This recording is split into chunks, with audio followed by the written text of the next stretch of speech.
Leader of opposition है राज्यसभा में, वरिष्ठ नेता है इस देश के राजनीति में, और ये मांग खरगे साहब ने पूरे अपोजिशन के तरफ से की है कि संसद में बम नहीं फूटा है, ठीक है, लेकिन परिस्थिति तो इतनी गंभीर थी ना उस वक्त। ये कैसा हुआ, उसके लिए कौन जिम्मेदार है, आगे क्या होगा, इस बारे में हम जानना चाहते हैं, सदन जानना चाहता है, देश जानना चाहता है। आपने सबके ऊपर एक्शन लिए है ना, आपने पुलिस को निलंबित किया, अपने सुरक्षा कर्मियों को निलंबित किया है, आपने फलाना फलाना बहुत सी बातें की है, लेकिन जिसकी वजह से ये लोग अंदर घुस गए वो तो आपका सांसद है। अगर ये कोई और किसी पार्टी का होता और किसी धर्म का होता तो आपकी भूमिका अलग होती।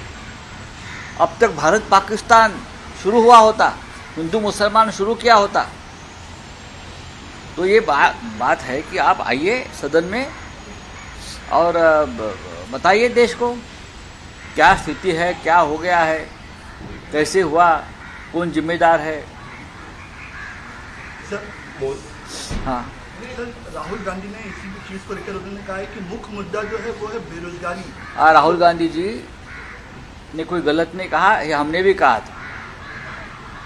जो बच्चे अंदर गए थे, ठीक है, उनकी दिशा, उनका तरीका वो गलत है, लेकिन वो भारत माता की जय, बेरोजगारी, महंगाई के मुद्दे लेकर ही अंदर घुस गए थे।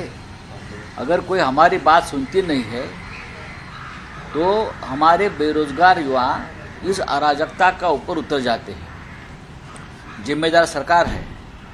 भगत सिंह ने पार्लियामेंट पर बम डालने की कोशिश की, बम डाला था, एक विद्रोह उसके मन में था।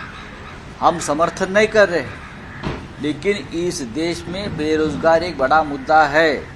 लेकिन अगर आपको पूछे कि बेरोजगारी का मुद्दा कम खत्म होगा तो मोदी जी और अमित शाह जी कहेंगे बेरोजगार युवकों को कोई चिंता नहीं, आपको रामलल्ला का दर्शन फ्री में कराएंगे। रामलल्ला का दर्शन बेरोजगारों को फ्री में कराने से बेरोजगारी का मुद्दा खत्म हो जाएगा।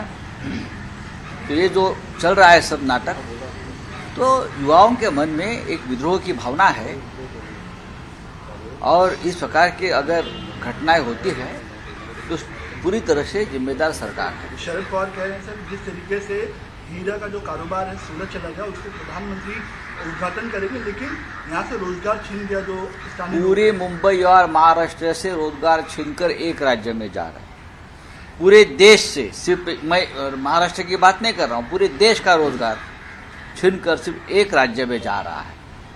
ये इजरायली नीति है, आपको बोल रहा हूँ मैं।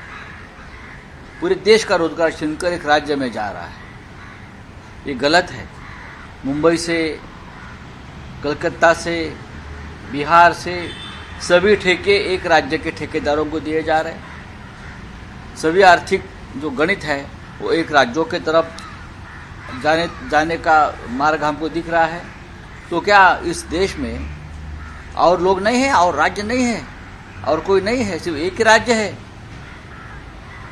ये बहुत गंभीर बात है। थाने में कल जो इंसिडेंट हुआ था उसमें अभी तक पुलिस ने कोई गिरफ्तारी नहीं करी है। MSRDC के बेटे ने आप जाइए ये सवाल मुख्यमंत्री से पूछिए, आप जाइए ये सवाल गृह मंत्री से पूछिए, आप जाइए ये सवाल थाने के पुलिस कमिश्नर से पूछिए। अगर आप हमसे पूछते हैं ना ये सवाल, तो आप ये हिम्मत करिए मीडिया ने, मुख्यमंत्री, गृह मंत्री, इस देश के और राज्य के पुलिस कमिश्नर जाकर पूछिए। वो जो भारतीय जनता पार्टी की जो कबूतरे फड़फड़ते हैं ना, ऐसे मुद्दे जब और के होते हैं तो उनसे जाकर पूछिए। संसदेत ज्या प्रकारे हल्ला झाला त्या संदर्भात सखोल चौकशी करावी असं पंतप्रधान म्हणतात, मात्र टीका टिप्पणी करू नये या प्रकरणात असं देखील त्यांचं। आपण आतापर्यंत काय करत होतात प्रधानमंत्रीजी? कोणीही टीका टिप्पणी करत नाही, कोणीही नाही, कोणाला गरज पडली नाही। देशाच्या सुरक्षेचा मुद्दा आहे। पण एक लक्षात घ्या, या देशाच्या संसदेमध्ये काही अज्ञात व्यक्ती घुसतात, हल्ला सदृश्य, बॉम्ब टाकला सदृश्य परिस्थिती निर्माण करतात, अराजक माजवतात, मुळात इतकी मोठी सुरक्षा व्यवस्थेला तडे पाडून जेव्हा आतमध्ये जातात तेव्हा या संसदेच्या सदस्यांचा अधिकार आहे सरकारला जाब विचारण्याचा. गृहमंत्र्यांनी संसदेमध्ये यायला हवं आणि त्याच्यावर चर्चा करायला पाहिजे. तुम्ही चर्चेपासून का पळ काढता? सांगा ना सत्य काय आहे, ते का घडलं? यामागचं मुख्य कारण बेरोजगारी आणि महागाई आणि बेरोजगारी. ही बेरोजगार मुलं वैफल्यग्रस्त होऊन संसदेमध्ये शिरली. ती दहशतवादी आहेत का? अजिबात नाही. त्यांना दहशतवाद विरोधी कायद्याखाली अटक केली. पण या मुलांच्या भावना या विद्रोहाच्या भावना आहेत. त्याच्यामुळे या देशाच्या भावना आहेत. 2 कोटी बेरोजगारांना आपण रोजगार देणार होता, त्याचं काय झालं? ते दिला नाही. त्यातून आलेले फ्रस्ट्रेशन राहुल गांधींनी खरं तेच सांगितलेलं आहे आणि आम्ही तेच म्हणतोय. मुख्य मुद्दा या देशामध्ये बेरोजगारीचा आहे. रामलल्लाचं फुकट दर्शन घडवून बेरोजगारीचा मुद्दा संपणार नाही, एवढंच मी सांगतो.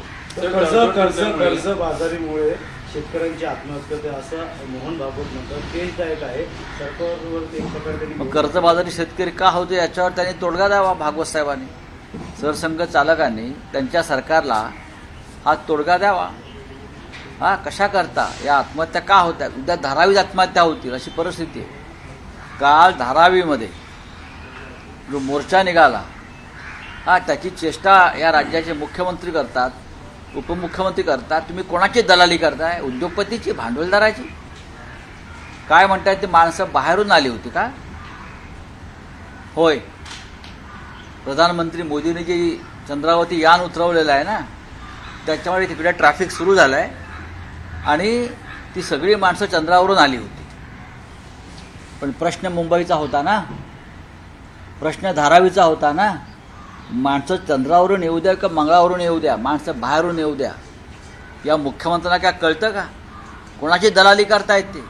ही मुंबई भांडवलदारांपासून वाचवण्यासाठी 106 लोकांनी काय केलं आहे? हौतात्म्य पत्करलं आहे आणि पुन्हा पत्करू. एका भांडवलदाराच्या घशात ही मुंबई जात आहे. त्याला का हुंडा म्हणून दिली आहे का मुंबई? ही मुंबई मराठी माणसाची आहे. मुख्यमंत्र्यांनी स्वतःचं मराठी पण गुंडाळून ठेवलं असेल दिल्लीच्या पायाशी, तसं सांगावं त्यांनी. कालचा मोर्चा हा इशारा मोर्चा होता. माणसं चंद्रावरून आली, सूर्यावरून आली, मंगळावरून आली, हे प्रश्न विचारण्यापेक्षा त्या माणसांच्या मुखात कोणत्या गर्जना होत्या? त्या होत्या धारावी बचाव आणि मुंबई वाचवा आणि अडाणीच्या घशातून मुंबई काढा. या काय देशाची मागणी आहे.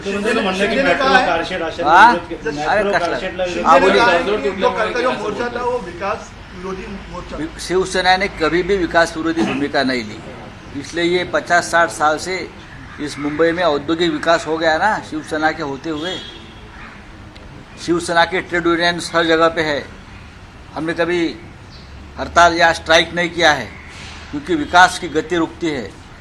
ये शिंदे कल बोल रहे थे, उप मुख्यमंत्री, बाहर से लोग लाए थे. हाँ, हम चांद से लोग लाए थे.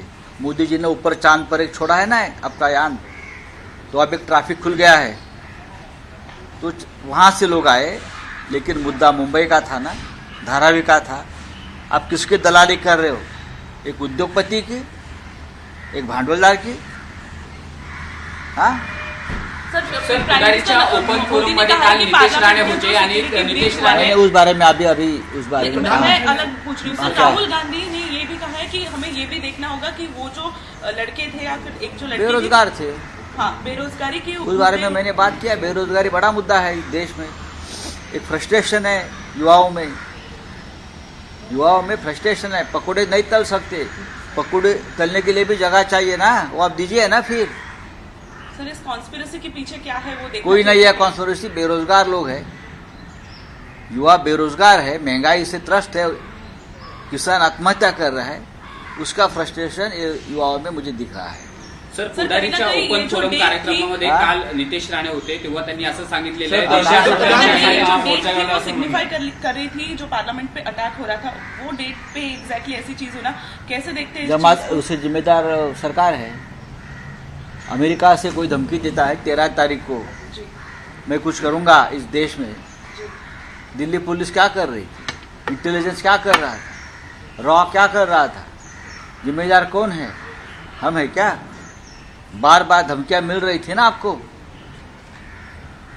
अमेरिका से कोई खलिस्तानी एक धमकी दे रहा था, ऐसे मैं सुन रहा हूं। आपको इस प्रकार का अलर्ट का मैसेज आया है। हाँ, तो आप क्या कर रहे थे मुझे बताइए। आप चुनाव में व्यस्त थे, आप शपथ ग्रहण में व्यस्त थे, आप मुख्यमंत्री बनाने में व्यस्त थे। चलिए, थैंक यू।